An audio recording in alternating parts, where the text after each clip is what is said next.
Hoy, por la gracia de Dios, vamos a continuar nuestra exposición de la Epístola a los Romanos. Por fin pasamos de capítulo, hermanos.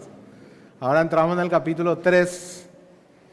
Y es importante tener un poco el contexto, así como siempre hablamos antes de cada sermón. Pablo aún está hablando de la condenación de la humanidad. Pablo aún está diciendo de que absolutamente todos, judíos y gentiles, están bajo la ira de Dios y necesitan de la justicia que Dios provee a través del Evangelio, por medio de la fe en Jesucristo. Todavía estamos en ese contexto. Pablo en el capítulo 2 nos había dicho que la circuncisión y la ley no exoneraban al judío del juicio final. No era una garantía para que el judío sea salvo en el juicio final. Dijimos en unos sermones atrás que Dios iba a juzgar tanto a judíos y a gentiles en base a su ley, al estándar de su ley. ¿Recuerdan ese sermón, hermanos? El mismo estándar que aplica para los gentiles, Él va a aplicar para los judíos. No importa que ellos tengan la circuncisión, no importa que ellos tengan la ley. Si ellos no viven conforme al estándar de Dios, van a ser condenados. Eso es lo que Pablo está presentando. ¿Verdad? El último sermón que el pastor Deli estuvo exponiendo aquí, habló de la verdadera circuncisión. Pablo les dijo a los judíos que la circuncisión verdadera es la del corazón. Es la del corazón. Que esa circuncisión externa que ellos hacían apuntaba a una verdad mayor. A la circuncisión que Dios iba a obrar en el corazón de los judíos. Esa era una promesa de Dios que estaba en Deuteronomio 30. Estaba en la ley de Dios. También los profetas anunciaron en el libro de Ezequiel, por ejemplo, del nuevo nacimiento, que Dios iba a poner su ley en el corazón de los judíos y en el corazón de toda persona que ha sido regenerado por el Espíritu Santo. Ahora, Pablo tenía mucha experiencia, hermanos, en los debates. Pablo ya venía predicando más de 20 años el Evangelio. Y si vemos en el libro de los Hechos, ¿cuál era el patrón de Pablo cada vez que entraba en una ciudad? Pablo, ¿qué hacía cuando entraba en una ciudad? ¿Qué era lo primero que hacía? Entraba en una sinagoga. ¿Y qué hacía en una sinagoga? Debatía con los judíos. Y también con los gentiles que abrazaban el judaísmo, para persuadirles que Jesús era el Cristo prometido en el Antiguo Testamento. Que el Antiguo Testamento se cumplía en la persona de Jesús. Eso era lo primero que Pablo hacía al entrar en cada ciudad. Y con 20 años de experiencia en los debates, Pablo ya sabía cuáles eran las objeciones que los judíos iban a levantar. Recuerden que Pablo aún no ha pisado Roma. En este momento, en el tiempo que Pablo escribe esta carta, ningún apóstol ha pisado Roma. Y Roma era una ciudad muy grande que contaba con aproximadamente 50,000 judíos. Pablo sabe cuáles van a ser las objeciones de los judíos. Entonces, él hace algo que era común en los filósofos de la antigüedad. Él hace un debate ficticio. Una diatriba se llama eso. Él genera preguntas y él mismo las contesta. Él genera un opositor a sus argumentos, una crítica a su exposición, y él mismo las defiende para que los romanos puedan entender y captar mejor la enseñanza de Pablo. Es un método de enseñanza. Pablo nos está mostrando cómo debemos de enseñar. Debemos de adelantarnos a las posibles objeciones que puedan tener los demás acerca de la fe que nosotros proclamamos. Y eso trae una implicación para nosotros, hermanos. Cuando nosotros predicamos el Evangelio, tenemos que ser doctores del Evangelio. Debemos de estar preparados para responder todas las objeciones que nos puedan poner a nuestra fe. Debemos de estar preparados, como dice la palabra, para dar defensa de nuestra fe. Contrariamente a lo que muchos evangélicos piensan, el debate es algo saludable. El debate en un tono cristiano, con mansedumbre, queriendo exaltar la verdad de Dios. El debate no es pecaminoso, hermanos. Debemos de acostumbrarnos al debate porque proclamar el evangelio muchas veces nos va a llevar a tener que responder a objeciones. Es natural, porque el hombre natural, el hombre sin Dios, va siempre a querer justificar su forma de entender la vida, su forma de vivir, y va a generar cuestionamiento hacia nuestra fe, hacia nuestro mensaje, hacia el evangelio del Señor Jesucristo. Y debemos de estar preparados. Pablo estaba preparado. Pablo preparaba a los romanos para que ellos también sepan responder a las objeciones. Al hacer esto, Pablo también ya contestaba de manera adelantada a posibles refutaciones de los judíos que estaban en Roma. Y estas objeciones se levantaron en base a la última enseñanza de Pablo. Tenemos que tener en cuenta el contexto inmediato. Lo último que Pablo dijo desde el versículo 25 al 29 del capítulo 2, cuando habla de la verdadera circuncisión. Es esa enseñanza que levanta estas posibles objeciones que Pablo va a ir contestando en esta diatriba del versículo 1 al 8 del capítulo 3. Recuerden lo que Pablo había dicho, hermanos, que no había diferencia entre judíos y gentiles. ¿En cuanto a qué? En cuanto a la salvación y en cuanto a la condenación. Judíos y gentiles están condenados. Están bajo la ira de Dios a causa de ser quebrantadores de la ley de Dios.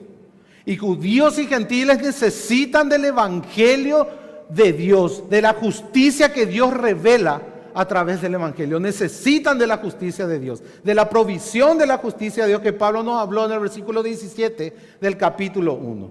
Entonces, este es nuestro contexto. Esta es la enseñanza que los judíos iban a empezar a cuestionar. Y el primer cuestionamiento es, ¿qué ventaja entonces tiene ser judío? ¿Qué ventajas entonces tiene tener la ley, ser circunciso? ¿Cuál es la ventaja? Esa es la primera pregunta que Pablo va a empezar a responder.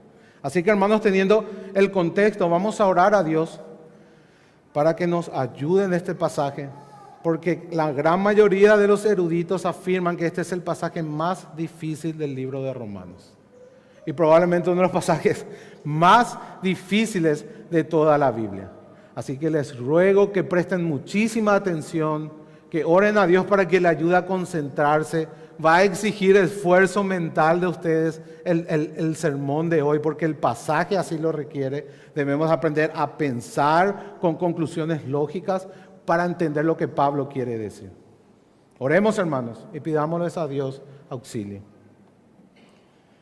Señor y Padre, estamos aquí en esta mañana para adorarte, para reconocerte que no hay Dios fuera de ti. Reconocemos, Señor, que somos inútiles en cuanto a las cosas espirituales, que somos ignorantes, Señor, y necesitamos de tu auxilio, necesitamos de tu Espíritu Santo, necesitamos ser enseñados por tu palabra. Señor, asístenos en esta mañana. Danos, Señor, entendimiento. Abre nuestra mente para que podamos entender las Escrituras, para que podamos ver el cumplimiento de ella a nuestro Señor Jesucristo, para que podamos, Señor, ser conformados a la imagen de Jesús, para que podamos conocerte y gloriarnos en eso, Padre. Que nuestro corazón se incline, Señor, a la verdadera obediencia, a la verdadera adoración. Ayúdanos, Padre, en esta mañana. Ilumínanos, Señor, para entender tu palabra. Por amor de Cristo, Padre, te lo pedimos. Amén. El tema de esta mañana, o lo que Pablo quiere enseñar con estas objeciones, es que la fidelidad de Dios permanece para siempre. Pablo está defendiendo la inmutabilidad de Dios, que Dios no cambia. Dios es fiel a su pacto, Dios es fiel a sus promesas, Dios es fiel a su justicia. Y ese es un poco el bosquejo que vamos a tener hoy. El primer punto que vamos a ver, los versículos 1 y 2, habla de que la fidelidad de Dios confirma su pacto. Cuando los judíos cuestionan, ¿qué valor tiene ser judío? ¿Qué valor tiene tener la ley? ¿Qué valor tiene la circuncisión? Lo que en el fondo está diciendo es que Dios no cumplió su pacto con Israel. Que Dios no cumplió con su compromiso hecho en el pacto con Israel. Eso es lo que en el fondo ellos estaban cuestionando. Pablo entonces quiere dejar en claro de que la fidelidad de Dios, de que Dios es fiel para siempre y eso confirma su pacto. De que Dios, aunque toda la humanidad sea infiel, Dios va a permanecer fiel para siempre. Pero no fiel a Israel, sino fiel a su persona, a su carácter y a sus promesas. Y eso es lo que hoy debemos de entender, hermanos. Dios no va a ser fiel a mí sin importar cómo yo vivo. Dios va a ser fiel a Él y a su carácter y a lo que Él dijo en su palabra. Y eso va a permanecer para siempre. Yo debo de estar seguro de estar en las condiciones del pacto para que esa fidelidad cubra mi vida y mi persona. Eso es lo que los judíos no entendían. No entendían que cuando Dios hizo un pacto con ellos y Dios demostró ser fiel con ellos porque Dios rescató a Israel en base a la promesa que hizo Abraham, eso implicaba responsabilidades a Israel. Israel era responsable delante de Dios. La fidelidad de Dios implica responsabilidades. La fidelidad de Dios dio muchos privilegios a Israel. Y esos privilegios implican responsabilidades. Mientras más se nos da, más se nos va a pedir. Esa es la lógica que los judíos no entendían. Entonces el primer punto es que la fidelidad de Dios confirma su pacto. Versículos 1 y 2. El segundo punto del sermón de hoy va a ser la fidelidad de Dios garantiza sus promesas. No importa que los israelitas hayan sido infieles. No importa que toda la humanidad sea infiel. Dios va a ser fiel a sus promesas, a su carácter, a su palabra, a lo que Él dijo. Independientemente de nuestra respuesta, Él va a ser fiel a lo que Él dijo. Eso es lo que defiende Pablo en los versículos 3 y 4. Y en la última porción del 5 al 8, Pablo nos dice que la fidelidad de Dios establece su justicia. Cuando Dios derrama su justicia, es en base a su fidelidad. Eso era otro punto que los judíos no entendían. En las estipulaciones del pacto mosaico había bendiciones y maldiciones. ¿Verdad, hermanos? Deuteronomio 28. Los que asisten los miércoles van a entender de qué estoy hablando. Las maldiciones del monte Ebal y las bendiciones del monte Gerizim. Dios le dijo a Israel que si ellos no cumplían su parte, Dios iba a derramar su ira. Entonces, cuando Dios derrama su ira, Dios es fiel. ¿Se entiende, hermanos? Eso es lo que Pablo le está diciendo. Dios es fiel cuando bendice y Dios es fiel cuando maldice. ¿Por qué? Porque Él está cumpliendo lo que dijo. Eso era lo que los judíos no entendían. Y eso es lo que nosotros tenemos que entender también. Muchas veces pensamos que Dios es fiel porque yo profeso ser cristiano y puedo vivir como quiero. No, Dios es fiel a lo que Él dijo. Y yo tengo que sujetarme a lo que Él dijo para entender su fidelidad. Lo que Él dijo es su palabra. A eso Él va a ser fiel. Él no se va a mover de eso. Él va a cumplir eso. No lo que a mí se me plazca. No lo que a mí me gusta. No lo que yo ordene o decrete. No lo que yo le pida. No lo que yo desee. No por lo que yo llore. Sino por lo que Él prometió en su palabra. A eso Él se va a mantener fiel y va a ser fiel para siempre. Sea Dios veraz y todo hombre mentiroso. A eso se refiere, hermano. Entonces tenemos nuestro bosquejo. Pablo viene diciendo, como dijimos, que judíos y gentiles están bajo la ira de Dios, que ambos necesitan de la justicia de Dios que se revela en el Evangelio. Pablo nos viene diciendo esa igualdad, nos viene exponiendo la igualdad que tienen los judíos con los gentiles en cuanto a la condenación y en cuanto a la salvación.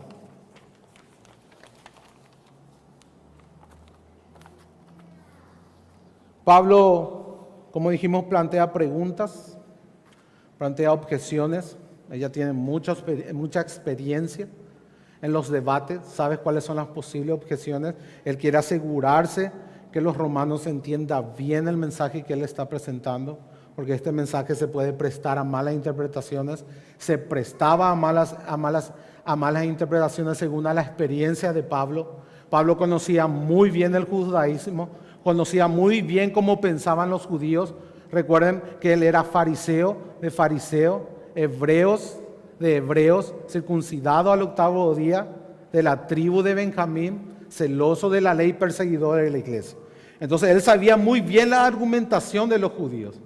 Podemos imaginar este debate también, hermanos, como Pablo judío y Pablo cristiano, debatiendo entre ellos. Eso también es una posibilidad. Pablo sabía muy bien los cuestionamientos y quería aclarar a los hermanos de Roma cuál es el correcto entendimiento de la enseñanza que él había bajado en el capítulo 2, sobre todo en el capítulo 2. En el capítulo 1 no había problema, hermanos, porque en el capítulo 1 Pablo decía que todos los gentiles están condenados, que Dios se ha revelado a través de la naturaleza, que Dios se ha revelado a través de la conciencia, pero el hombre ha rechazado la revelación de Dios en su injusticia y por eso es justo merecedor de la ira de Dios.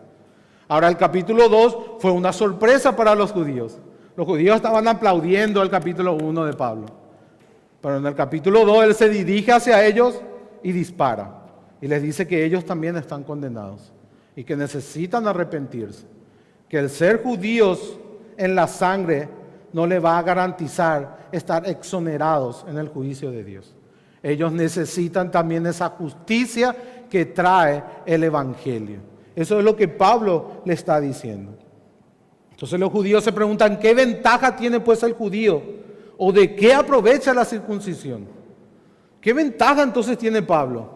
Si judíos y gentiles estamos bajo la ira de Dios, si judíos y gentiles necesitan la judía de Dios, si los gentiles al final van a terminar juzgando a los judíos en el último día, porque eso Pablo también había dicho, que aquellos incircuncisos que guardan la ley son en realidad circuncisos y ellos le van a condenar a ustedes en el día final, porque ellos van a ser el verdadero Israel, el verdadero pueblo de Dios. En otras epístolas Pablo ya nos había enseñado que no todo israelita es descendiente de Abraham. ¿Recuerdan, hermanos? En Gálatas vimos eso, que no todo israelita es un verdadero descendiente de Abraham, sino que el verdadero descendiente de Abraham es aquel que cree en Jesús. Y por medio de su fe en Jesús es hijo de Abraham y heredero de las promesas de todo el Antiguo Testamento. Eso es lo que Pablo enseña a los Gálatas y también va a comenzar a introducir en la epístola a los romanos. Esa enseñanza chocaba a los judíos. Los judíos se enardecían cuando Pablo enseñaba estas doctrinas y calumniaban a Pablo y decían muchas cosas de él. Y algunas de esas calumnias vamos a ver hoy en estas objeciones. Los judíos planteaban entonces de que Dios era infiel a su pacto en realidad. Porque ¿qué ventaja entonces tenía ser el pueblo de Dios? ¿Qué ventaja tenía ser Israel? ¿Qué pasa? ¿Qué hacemos con todo el Antiguo Testamento que supuestamente es la historia de Israel? Ese era el concepto que tenían los judíos. Y ese es el concepto que tienen muchos cristianos también. Piensa que el Antiguo Testamento es para Israel y el Nuevo Testamento es para la iglesia. Y no, hermanos. Toda la Escritura es inspirada por Dios. Y cuando Pablo dijo eso, se refería con más énfasis al Antiguo Testamento, porque aún el canon del Nuevo no estaba terminado. Todo lo que Dios dijo en el Antiguo Testamento es para su pueblo, es para nosotros. Ahora nosotros somos el verdadero Israel que está compuesto por judíos y por gentiles. Ya no hay más una diferencia étnica. No hay una ventaja en ese sentido ser judío. Entonces, en parte era verdad el cuestionamiento de estos israelitas. Porque en cuanto a la salvación, no hay ninguna ventaja ser judío o gentil. La salvación es para todos, para todo aquel que cree en Jesús. para todo aquel que cree. No hay ventaja. Y la condenación también es para todos, para todo aquel que no cree. Eso era lo que Pablo estaba diciendo. Y es verdad. En ese sentido, es verdad, no hay ninguna ventaja ser judío en cuanto a la salvación y en cuanto a la condenación. Entonces, cuando leemos este pasaje, hasta nosotros podemos decir por la verdad que no hay ninguna ventaja. No hay ninguna ventaja al parecer. ¿Qué ventaja tienen los judíos entonces? ¿Será que el nuevo pacto hecho en la sangre de Jesús hace que Dios sea desleal con Israel? ¿Deja a Dios como que Él no cumplió su parte con Israel? Ese es el planteamiento, esa es la esencia del planteamiento. Dios entonces no cumplió con su parte. Dios entonces no es fiel. No es fiel con las estipulaciones del pacto, con lo que a Él le correspondía en el pacto. ¿Cuál es la ventaja entonces, Pablo?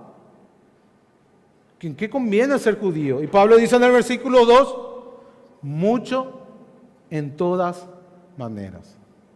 Y ahí una sorpresa. Una sorpresa. Hay ventaja en el ser judío. Y hay muchas ventajas. De diferentes maneras hay muchas ventajas ser judío. Eso es lo que Pablo dice en el versículo 2. Primero, ciertamente les ha sido confiada la palabra de Dios. Y aquí parece como si Pablo va a empezar a hacer una lista, ¿verdad? Primero tenés esto, luego esto, luego esto, luego esto, pero eso no sucede. Es como que Pablo hace una pausa aquí y reserva esta lista de ventajas recién para el capítulo 9. En el capítulo 9 de Romanos, Pablo va a citar la lista de ventajas de ser judío. En realidad, del capítulo 9 al 11, Pablo va a explicar bien cuál es el papel de Israel en el nuevo pacto. Ese era un punto controversial, un tema controversial en la iglesia primitiva. Y Pablo va a explicar muy bien en la epístola de los Romanos el papel que tiene Israel en el nuevo pacto. Pero ahora lo que nos interesa es simplemente poner esta igualdad. Pablo quería poner esta igualdad en cuanto a la condenación y en cuanto a la necesidad de salvación, que ambos necesitan y en ese punto no hay ventaja ser judío. Una de las ventajas, en cambio, es que ellos tenían la palabra. Eso es una ventaja, hermanos. ¿Quién de todos los pueblos en ese tiempo conocía al verdadero Dios? No había. Era solamente Israel. Y eso era una ventaja. En el Deuteronomio 4:8 dice la palabra de Dios: ¿qué nación grande hay que tenga estatutos y juicios justos como es toda esta ley que yo pongo hoy delante de vosotros? En ese sentido, Israel tenía una ventaja. Ellos tenían la ventaja de la iluminación, la ventaja de la revelación especial. Las demás naciones que tenían la revelación natural, la revelación de la creación y la revelación de la conciencia, pero no tenían la revelación especial de Dios. No tenían su palabra por la cual Dios estableció un pacto con Israel, por la cual Dios se reveló a Israel y por la cual Dios se relacionó con Israel. Y eso era una ventaja. Claro que era una ventaja, ningún pueblo tenía eso. Y todo fue por gracia. No había nada especial en Israel, sino simplemente porque a Él le plació amar a Israel, porque Él escogió a Abraham y le hizo una promesa con Abraham y la siguió cumpliendo con su descendencia. Eso era una ventaja. Le ha sido confiada la palabra de Dios. Como dijimos en el capítulo 9, hay muchas otras ventajas que Pablo no entra ahora en discusión. Pero podemos citar, hermanos, en el capítulo 9, versículos 4 y 5, dice que los israelitas, en esta porción del pasaje Pablo habla que él desearía ser anatema por amor a los israelitas. Para que él desea con ansia la salvación de su pueblo. Y si fuera por él, él iba a preferir ser maldito y que su pueblo sea salvo, que sus compatriotas sean salvos. Inmediatamente después cita cuáles son las ventajas del pueblo de Israel. Dice que de ellos eran la adopción, 1, la gloria, 2, el pacto, 3, la promulgación de la ley, 4, el culto, 5, las promesas, 6, de quienes son los patriarcas, 7, y de los cuales según la carne vino Cristo, 8. 8 ventajas que tenían los judíos por sobre los gentiles. Ellos eran los guardianes de la revelación especial de Dios. Ellos tenían, en base a las estipulaciones del pacto mosaico, una misión que cumplir. La misión de Dios. ¿Cuál es la misión de Dios? De darse a conocer a todas las naciones para que adoren al único y verdadero Dios. Esa era la misión de Israel. Ellos tenían que ser, en términos del antiguo pacto, del Antiguo Testamento, luz a las naciones. El profeta Isaías habla de eso.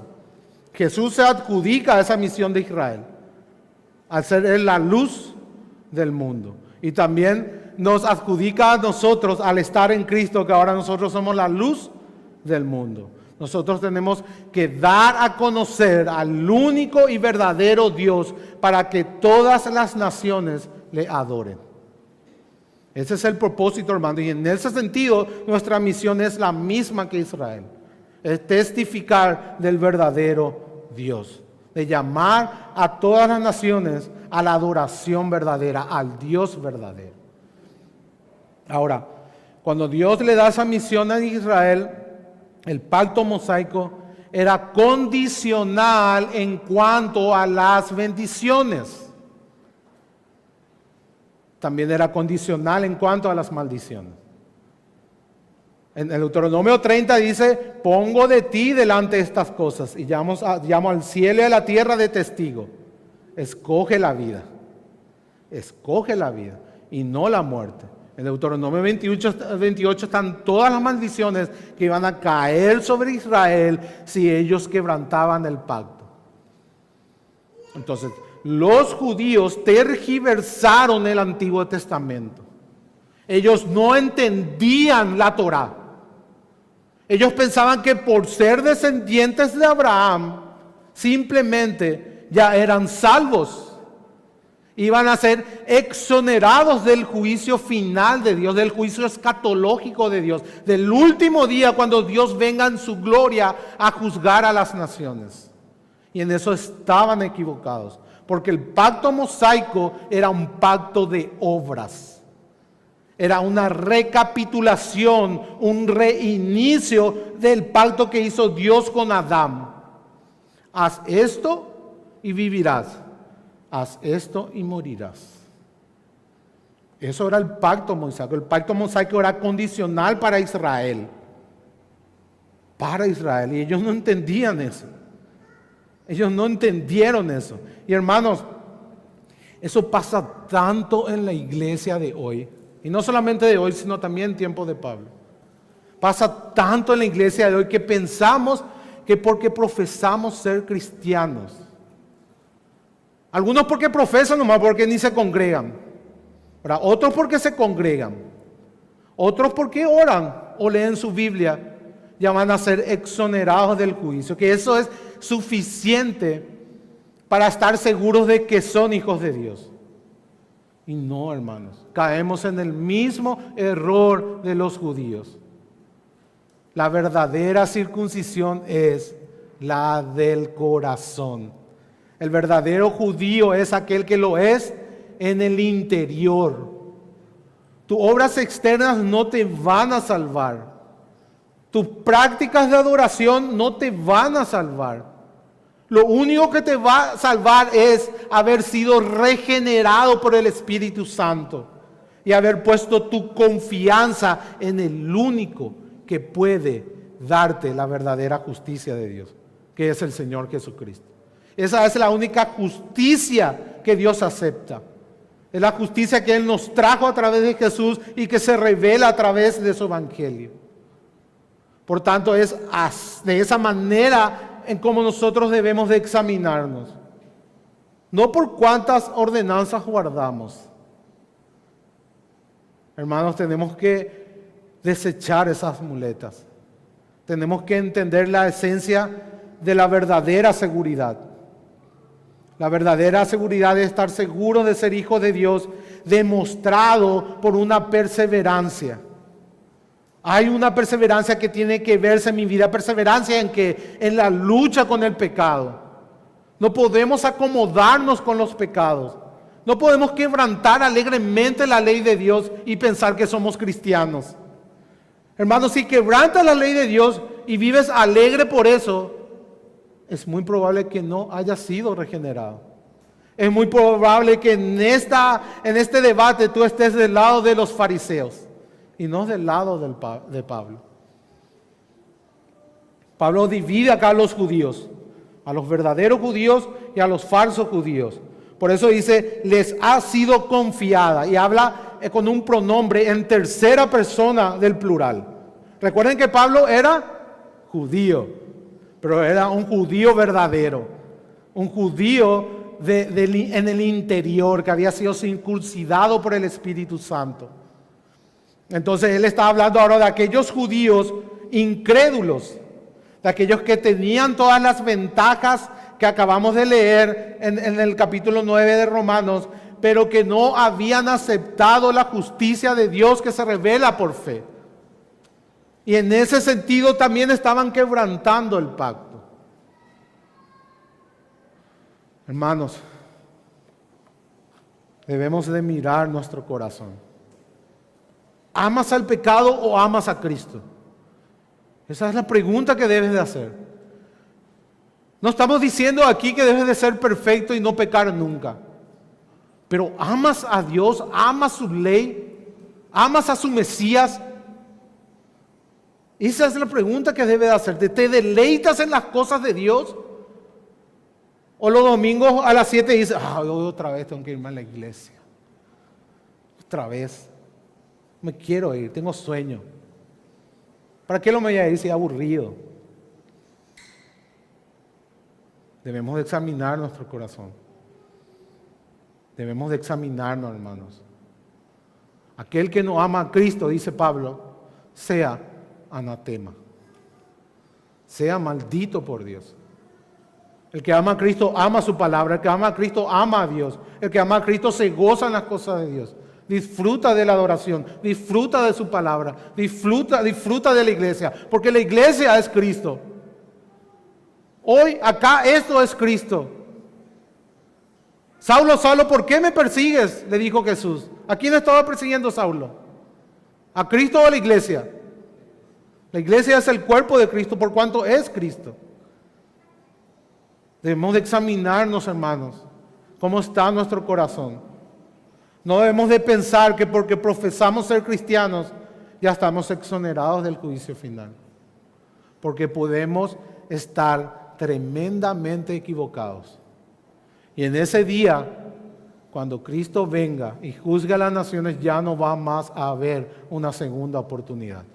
Hoy es día de salvación. No endurezcan sus corazones.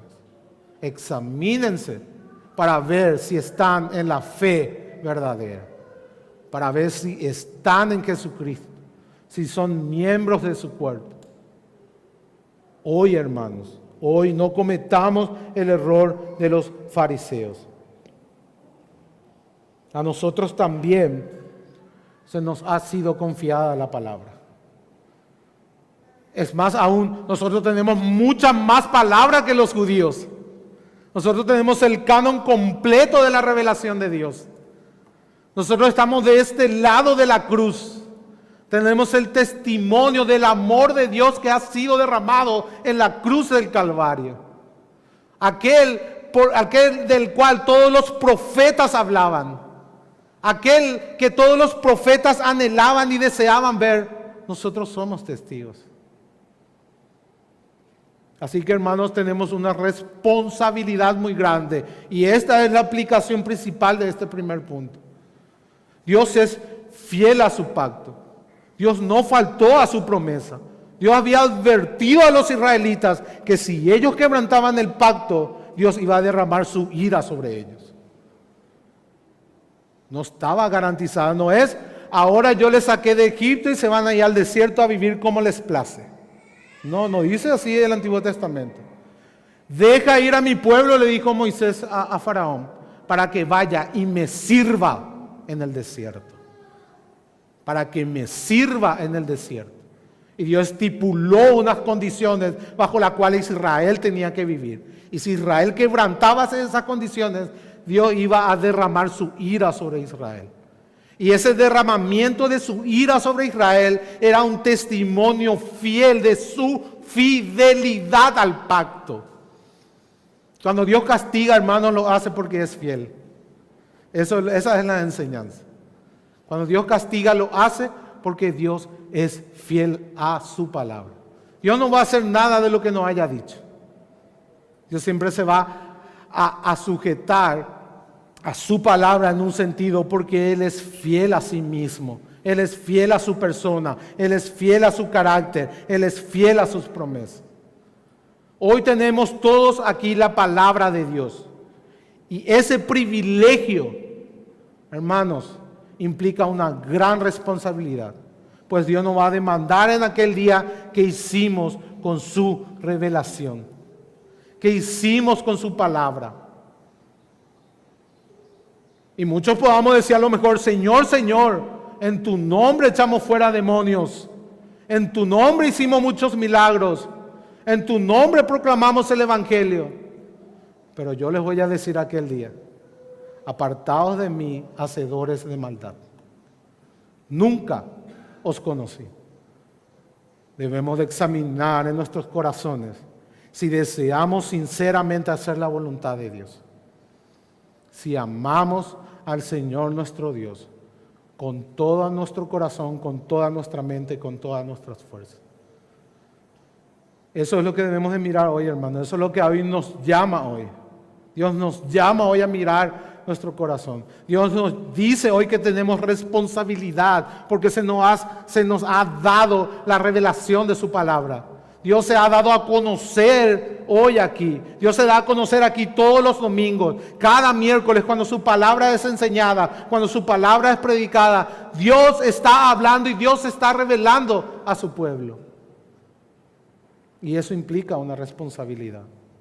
Debemos de responder, hermanos, a ese privilegio de Dios, a ese privilegio que Dios nos da, porque vamos a rendir cuentas de eso. Esta enseñanza era la que los judíos no entendían. La fidelidad de Dios no anulaba el pacto. No dejaba de cumplir Dios sus promesas a Israel. Dios prometió que si ellos bendecían, Dios le iba a bendecir y Dios lo hizo. Pero Dios también prometió que si ellos desobedecían, Dios le iba a castigar y Dios también lo hizo. Por tanto, Dios es fiel. Dios siempre es fiel. Aunque nosotros seamos infieles, Él se mantiene fiel. El segundo punto nos habla de que esta fidelidad de Dios garantiza sus promesas. Esa era otra objeción que los judíos hacían. Dice el versículo 3, si algunos de ellos han sido incrédulos, su incredulidad habrá hecho nula la fidelidad de Dios. Y aquí Pablo hace un contraste. En el español quizás no se nota, pero en el griego se nota un contraste entre la confianza. De que Dios le había confiado a entregarle su palabra y no se había correspondido con la fidelidad de Dios. Con la fidelidad de su pueblo, perdón. Dios había confiado en su pueblo y su pueblo no había confiado en su Dios. Eso es lo que el original quiere decir. Repito, Dios había confiado en su pueblo y su pueblo no confió en él. Israel fue incrédulo porque quebrantó el pacto mosaico. Y parte de esa incredulidad también hace de que Israel no confió en Dios. ¿Recuerdan, hermanos, aquella primera generación que salió del Éxodo en el libro de Números? Que cuando llegaron a Cades Barnea y envían 12 espías a la tierra de Canaán. Luego 10 espías retornan y meten una incredulidad en el pueblo diciendo que las ciudades son fortificadas, que hay gigantes y que ellos no van a poder entrar ni conquistar esas tierras. ¿Qué pasó con Israel? Israel no le creyó a Dios. Israel no confió en Dios. Dios les dijo que le iba a dar esa tierra, pero ellos no confiaron en la palabra de Dios. Entonces quebrantaron el pacto y Dios les castigó. Y les dijo: juré en mi ira que no entrarán en mi reposo. Y ahora dense la media vuelta y todos ustedes van a morir en el desierto. Y cuando mueran en el desierto yo voy a llamar a sus hijos, porque ellos van a heredar la tierra y ustedes no. Y ese es el motivo por el cual Israel vagó 40 años en el desierto. Fue una marcha fúnebre esperando que el último de los judíos incrédulos muera en el desierto, para que sus hijos puedan entrar. Entonces, en base, el quebrantamiento del pacto mosaico es la incredulidad del pueblo de Dios. El pueblo no creyó, no confió en su Dios. Dios confió en él, Dios le confió su palabra. Dios le confió una misión de revelar su carácter a las naciones, de ser luz a las naciones. Y su pueblo no confió en él. Es más, en última instancia, Dios envió al Mesías prometido desde el principio. En Génesis 15 Dios prometió que iba a enviar a aquel que iba a aplastar a la cabeza a la serpiente. Por todos los profetas fue anunciado el Mesías, que iba a nacer de Belén, que iba a nacer de una virgen, que Él iba a ser un siervo sufriente, que iba a llevar nuestras iniquidades al madero, que iba a ser sepultado con los ricos y resucitado el tercer día. Y ellos no confiaron en su Dios.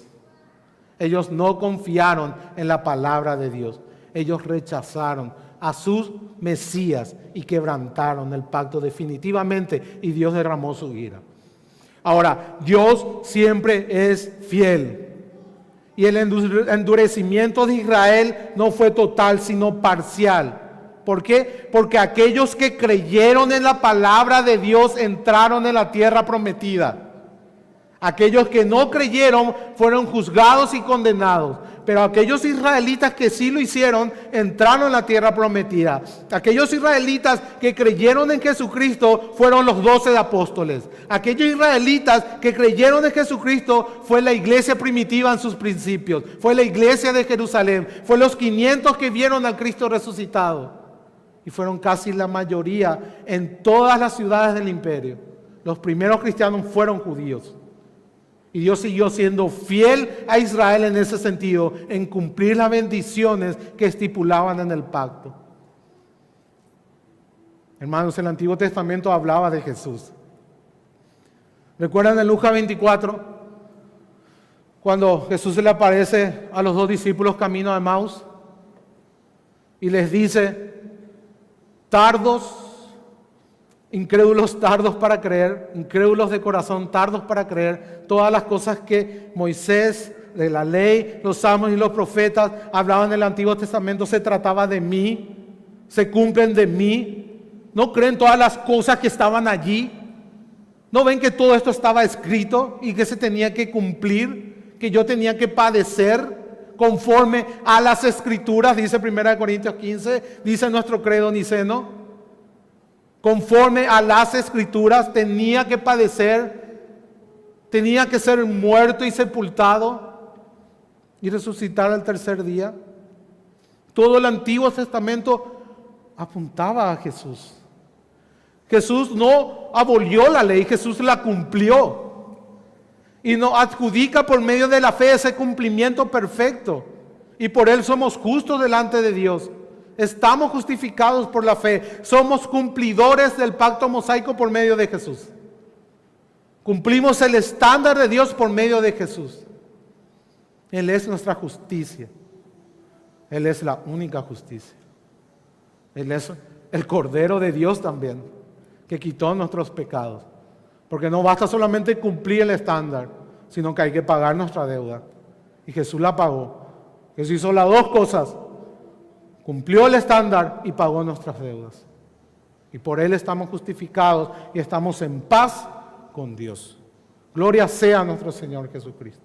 Y solo a Él. solo a Él. Entonces, la fidelidad de Dios garantiza sus promesas. Las promesas que Dios dio en su palabra, no las promesas que los judíos se imaginaban que tenían. Los judíos pensaban que iban a llegar al juicio final y que no iban a importar cómo ellos vivían. Eso no importaba. Si era judío, tenía free pass al paraíso, acceso libre. No importa cómo vivís. Eso era lo que ellos pensaban. Y pensaban que eso Dios le prometió en el Antiguo Testamento. Eso era lo peor. Tergiversaban la palabra de Dios. Tergiversaban la palabra de Dios. No conocían la palabra de Dios. Jesús le dijo a los fariseos, recuerdan, toda la ley da testimonio de mí y ustedes no quieren venir a mí para tener vida eterna. Toda la Biblia habla de mí. En la parábola del rico y el Lázaro, Jesús le dijo, ¿qué le dijo al rico cuando el rico le pidió para que envíe para avisar a sus parientes del lugar terrible del infierno? No van a creer si yo envío a los muertos a que anuncien el Evangelio. Ellos tienen ahí la palabra de Moisés. Ellos tienen la ley, los salmos y los profetas y deben escuchar la palabra de Dios. A ellos les fue confiada la palabra. Y eso era un privilegio tremendo, pero también implicaba responsabilidad a los judíos. Como dijimos en el primer punto. Dios no estaba siendo infiel. Dios no estaba anulando sus promesas. Aunque todo Israel fallare, Él se iba a mantener fiel siempre. Fiel a Él, fiel a su persona, fiel a su carácter, fiel a su pacto, fiel a sus promesas. A eso es lo que se refiere. Por eso, cuando ellos cuestionan eso, de que será entonces que este nuevo pacto que hizo Dios en Jesús, en la sangre de Jesús, va a anular todas las promesas del Antiguo Testamento que Dios hizo a Israel. Ese era el planteamiento. Porque algunos israelitas fueron incrédulos. Dios va a anular todas sus promesas. Y Pablo le dice en el versículo 4, meji noito en griego. De ninguna manera. Es la negación más fuerte que existe en el idioma. De ninguna manera. De ninguna manera. Ni en 1000 años, ni en 10.000 años. Eso es lo que quiere decir en un lenguaje más contemporáneo. Dios no anula sus promesas. Antes bien dice, sea Dios veraz y todo hombre mentiroso. ¿Qué quiere decir con eso, hermano? Sea Dios veraz. Ahí no está hablando de honestidad. Ahí está hablando de que Dios es confiable. De que podemos confiar en Él, en su palabra, en su pacto y en sus promesas. Que no podemos confiar en nosotros. Porque todo hombre es mentiroso. ¿En qué sentido? De que nosotros no cumplimos las estipulaciones del pacto. Israel no cumplió las estipulaciones del pacto. Todo hombre es mentiroso. En el hombre no se puede confiar. Le prestas plata y mañana no te devuelve. Le prestas tu libro, mañana no te devuelve. Le prestas tu auto, te choca. Hablando en términos contemporáneos. En el hombre no se puede confiar. Eso es lo que Pablo está diciendo. En Dios sí. Él va a cumplir las estipulaciones de su pacto. Él va a cumplir sus promesas sí o sí. En Él son el sí y el amén de las promesas de Dios. Dios cumplió en Jesucristo sus promesas y las va a seguir cumpliendo en Él, por Él y para Él. Eso es lo que dice la palabra. Nosotros no, hermanos, no podemos garantizar el cielo por eso, en base a nuestra fidelidad. Porque no somos fieles. Porque todo hombre es mentiroso. Porque todos nosotros vamos a fallar. Le fallamos a nuestra esposa, le fallamos a nuestros hijos, le fallamos a nuestros padres, le fallamos a nuestros hermanos, fallamos en nuestro trabajo, fallamos en la iglesia, fallamos en todos lados, hermanos. Y esa es la verdad. Sea Dios veraz y todo hombre mentiroso. Eso es lo que Pablo dice. No, el hombre no se puede confiar. Y eso podemos aplicar también a nuestra iglesia, a la vida de iglesia. Yo no me puedo congregar en un lugar porque espero infalibilidad del pastor. O espero infalibilidad de los hermanos. Espero que nunca nadie me falle en esa iglesia, porque cuando me falla el primero, busco otra iglesia. Pero hay muchos así actúan, se pelean con alguien o alguien le falló y ya buscan otros rumbos. Y no entienden que todo hombre es mentiroso. El pastor te va a fallar, el diácono te va a fallar, los hermanos te van a fallar, tu esposa te va a fallar, tu esposo también te va a fallar, tus hijos también te van a fallar, tus padres también te van a fallar. El único que no te va a fallar es Dios. En Él puedes confiar, porque Él es fiel para siempre, fiel a sus promesas, y Él confirma su pacto con la sangre hecha en Jesucristo. Esa es la implicación que debemos de tener, hermanos. Dios es fiel a sus promesas. Dios es fiel a sus promesas. Como dijimos, parte de las promesas de Dios también era el castigo. O sea, Dios también le prometió a Israel que si ellos fallaban iban a ser castigados. Una promesa tipo advertencia. Un lado negativo de la promesa. Que si ellos fallaban, Dios le iba a castigar. Y vemos, por ejemplo, esto en el libro de Nehemías, capítulo 9, versos 32 y 33. Permítanme leerles, hermanos. Hablan los levitas después del exilio, cuando ellos ya regresaron a reconstruir Judea, el reino del sur. Los levitas dicen: ahora pues, Dios nuestro, Dios grande, fuerte, temible, que guardas el pacto y la misericordia, no se ha tenido en poco delante de ti todo el sufrimiento que ha alcanzado a nuestros reyes, a nuestros príncipes, a nuestros sacerdotes, a nuestros profetas, a nuestros padres y a todo tu pueblo, desde los días de los reyes de Asiria hasta este día. Pero tú eres justo en todo lo que ha venido sobre nosotros, porque rectamente has hecho, mas nosotros hemos hecho lo malo. Los verdaderos judíos entendían este aspecto de la fidelidad de Dios. Entendían que el juicio era parte también de la fidelidad de Dios. Que si Dios había llevado al exilio a Israel, tanto al reino del norte como al reino del sur, era porque Él era fiel a su palabra. Era porque Él había prometido que eso iba a hacer. Como dijimos en Deuteronomio 28, estaban las maldiciones y las bendiciones. Y Dios iba a ser fiel en traer todas ellas conforme a la respuesta que Israel daba al pacto. En la siguiente porción de este versículo, del verso 4, Pablo dice: como está escrito. Y cuando Pablo hace esto, generalmente va a citar o va a parafrasear versículos del Antiguo Testamento. Pablo dice: para que seas justificado en tus palabras y venzas cuando fueres juzgado. Es una porción del Salmo 51, del versículo 4. ¿Recuerdan el Salmo 51, hermanos? ¿Cuál es el contexto del Salmo 51? David había pecado de adulterio y de homicidio. Había adulterado con Betsabé, había embarazado a Betsabé, ideó un plan para que Urías venga y se acueste con su esposa y así poder librarse del embarazo. No funcionó, entonces mandó asesinar a Urías enviándolo al frente de batalla. Luego él se casa con Betsabé.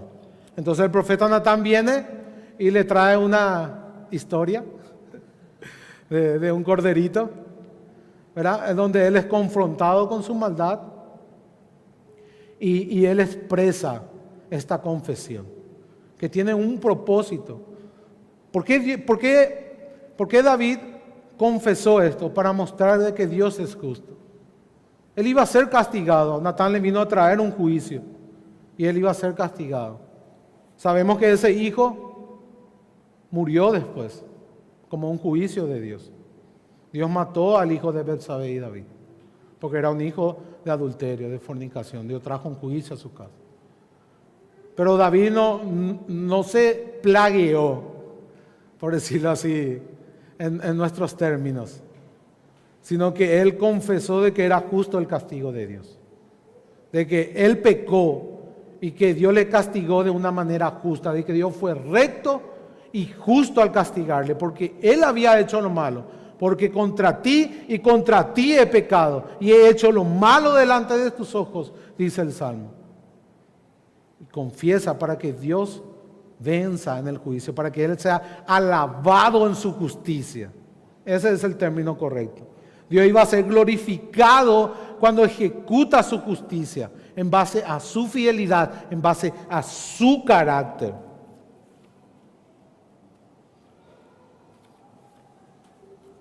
Y eso nos lleva, hermanos, al tercer punto. La fidelidad de Dios establece su justicia. El tercer punto. Garantiza sus promesas, afirma su pacto, garantiza sus promesas y establece su justicia. Y esta justicia glorifica a Dios. Y esta justicia es al judío primeramente, porque ellos tienen ciertos privilegios, pero así también más responsabilidades. A ellos primero va a caer el juicio, pero también a los gentiles. Así como Pablo ya habló en el capítulo 2, de que las bendiciones vienen al judío primeramente, hay un cierto orden cronológico en el sentido de que a ellos les fue confiado la palabra, de que ellos tenían todos esos beneficios, de que Jesús vino de los judíos, la salvación viene de los judíos, de que Jesús predicó primero a los judíos, que la revelación del Evangelio vino primero a los judíos, pero también vino a todos los gentiles. También vino a todos los gentiles, porque en un principio la promesa era: en tu simiente serán benditas todas las naciones. Todas las naciones. En un principio la salvación era para todas las naciones. Ahora invertimos esta misma verdad y lo aplicamos al juicio. Así también como ellos tenían cierta ventaja en cuanto a la revelación especial de Dios, también ellos iban a ser juzgados primeramente por Dios. O sea, en el día del juicio final, ¿quiénes van a pasar primero? Los judíos. Porque ellos tenían cierto privilegio en cuanto a la revelación especial. Al judío primeramente, pero al griego también. Pero primero el judío va a venir a rendir cuentas. Es más, primero ellos fueron juzgados. Cuando el general Tito destruyó la ciudad, en el año 70. Eso fue un juicio que Dios mismo había profetizado a través de Jesús.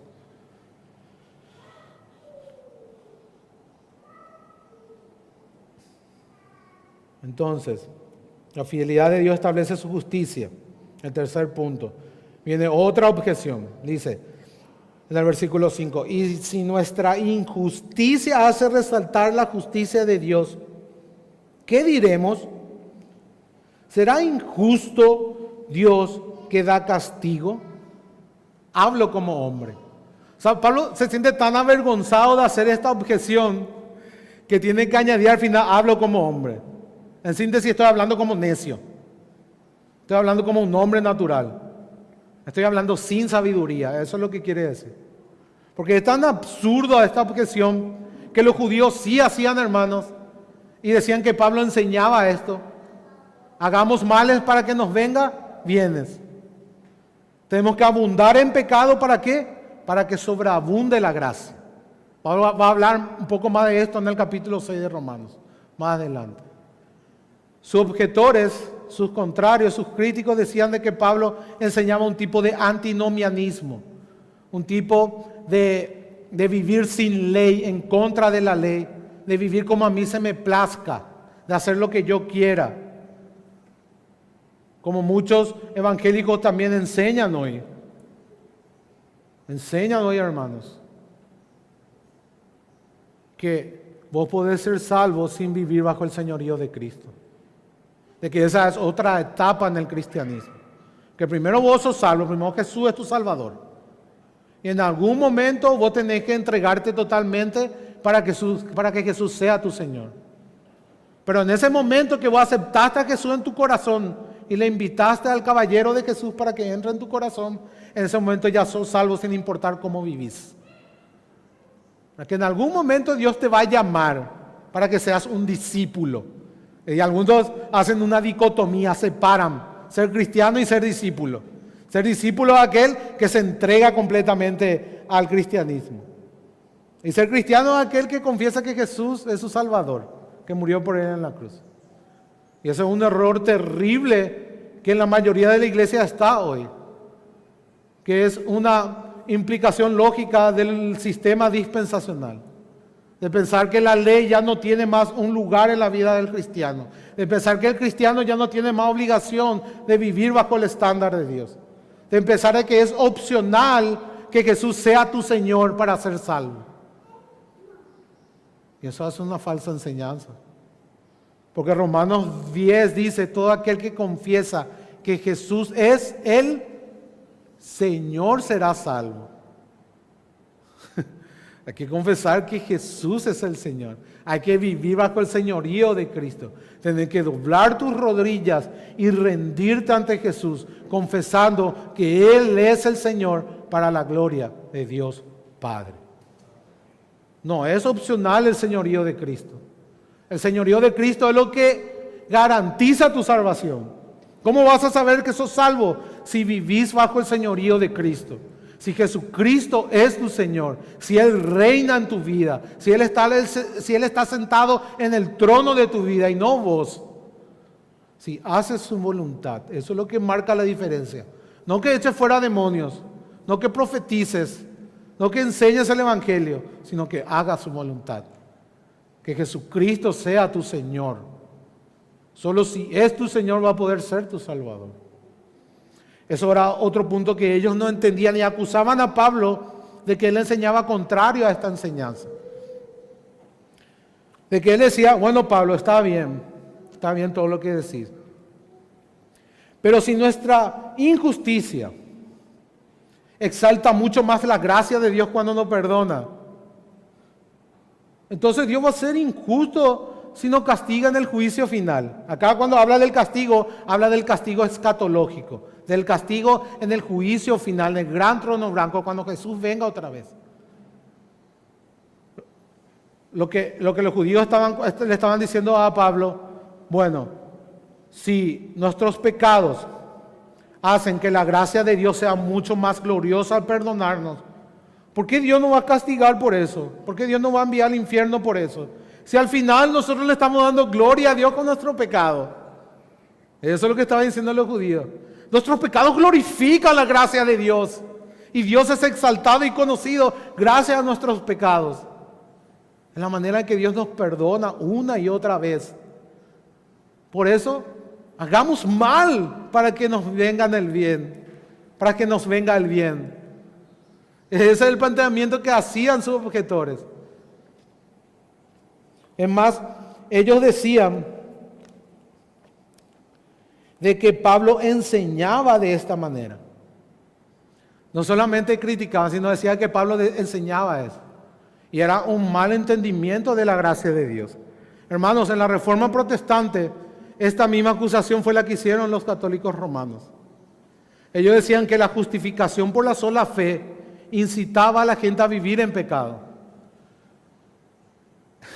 Exaltaba el pecado, empujaba a la gente a vivir el pecado. Y hoy también muchos cristianos afirman que aquellos que abrazamos la soberanía de Dios o la salvación por la sola gracia de Dios, estimulamos el pecado en las personas, que estamos invitando a las personas de que vivan en pecado. Y es porque no entienden la palabra de Dios, es porque no entienden la revelación de Dios, es porque no entienden las enseñanzas de Pablo, es porque tergiversan las enseñanzas de Pablo y nos acusan de la misma cosa que acusaban a Pablo. Decir que porque enseñamos la justificación por sola fe, por la sola gracia de Dios, estamos estimulando al pueblo de Dios a vivir en pecado. Que decir que nuestra salvación no depende de nuestra obediencia, sino de la justicia de Cristo, estimula el pecado en las personas. En realidad estimula el pecado, pero de los incrédulos. Porque el verdadero creyente jamás va a utilizar la gracia como una ocasión para pecar. Porque el verdadero creyente ama al Señor Jesucristo. Y quiere guardar su ley. Quiere agradar a su Padre. Entonces no utiliza la doctrina de la gracia como una excusa para vivir pecando, sino como un estímulo para gozarse y para vivir una vida de obediencia en acción de gracias a lo que Dios hizo por él, a lo que Jesús hizo en la cruz. Ese mismo planteamiento hacían los fariseos de la enseñanza de Pablo. Pablo de nuevo acá dice meginoito, de ninguna manera, no puede ser así, ni nunca, jamás. Eso es lo que Pablo está diciendo. No es así, eso no es lo que yo estoy enseñando. No tergiversen mi enseñanza. Yo no estoy diciendo que el pecado glorifica a Dios. El pecado nunca va a glorificar a Dios. La justicia de Dios sí glorifica a Dios cuando castiga el pecado. Eso es otra cosa. Ahora, si nosotros decimos que cuando nosotros pecamos la gracia de Dios es exaltada, entonces Pablo dice, ¿cómo jugaría Dios al mundo? Y acá le hace un planteamiento poniendo una enseñanza que todos estaban de acuerdo. O sea, tanto judíos incrédulos como judíos creyentes afirmaban de que Dios es el juez de toda la tierra. ¿Verdad? Como dice el Antiguo Testamento. Que Dios es juez de toda la tierra y que Él va a juzgar a toda la tierra con justicia. Eso es una doctrina que todos estaban de acuerdo. Que Dios iba a juzgar a los gentiles en base a su pecado. Entonces, si nosotros asumimos que el pecado exalta la gracia de Dios, ¿cómo Dios va a juzgar entonces el pecado? Entonces va a tener que salvar a todos, ¿verdad? La salvación universal. Porque si el pecado hace que la gracia de Dios sea exaltada, ¿bajo qué estándar entonces Dios va a juzgar? ¿Qué es lo que Dios va a castigar entonces? Si Dios no tiene que castigar el pecado. Eso es lo que Pablo le dice a ellos. En ninguna manera en el versículo 6. De otro modo, ¿cómo juzgaría Dios al mundo? ¿Cómo juzgaría Dios al mundo? No tiene sentido, es absurdo el planteamiento de ustedes. El pecado jamás va a traer más gloria a Dios. Mientras no es la enseñanza, mientras más yo peco, más Dios va a ser glorificado. Porque si eso es así, ¿cómo va a ser juzgado el mundo?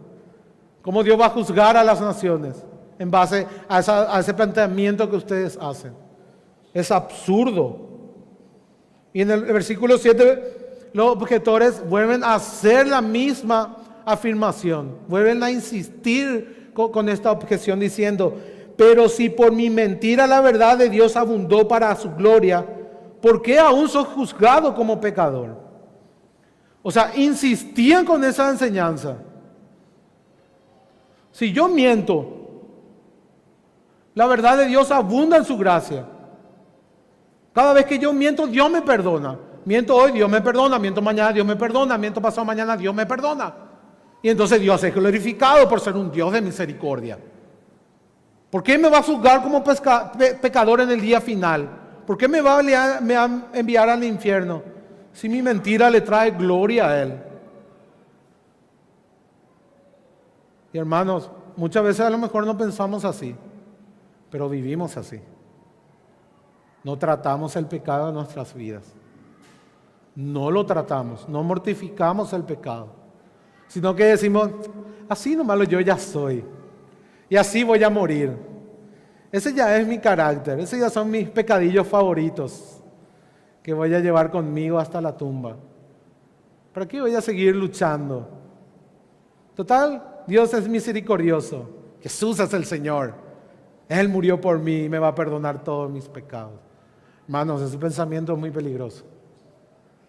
Es muy peligroso, no lo hagas. Debemos de aniquilar a todos los enemigos de Dios. Eso fue lo que Israel nos hizo en Canaán, para ilustrar un poco esta enseñanza. Canaán no destruyó a todos los habitantes, Israel no destruyó a todos los cananitas de la tierra prometida, y al final eso terminó destruyéndolo a ellos. Eso mismo puede hacer el pecado en tu vida. El pecado debe de ser mortificado, y mientras sigas pecando, debes de seguir luchando, por mortificar el pecado, por sentir, odiar y dejar el pecado, por ser detestable a la vista de Dios, porque trae tu destrucción. La paga del pecado siempre es la muerte. Siempre va a ser la muerte. Eso no va a cambiar. Debemos de mortificar el pecado en nuestras vidas. Debemos de luchar para desarraigar el pecado en nuestras vidas. Debemos de llorar día y noche para que Dios quite el pecado de nuestros corazones. Para que Dios ponga deseos piadosos y quite esos deseos pecaminosos. Demasiado pronto nos conformamos, hermano. Quizás los 2 primeros años de cristiano intentábamos matar todos nuestros pecados. Pero a partir del 3er y 4 ya empezamos a acomodarnos. Ya empezamos a ponerle silla a nuestro lado de los pecados y a acomodarle nuestras vidas para irnos con ellos hasta la tumba. Y no debemos de hacer eso. Debemos de luchar todos los días.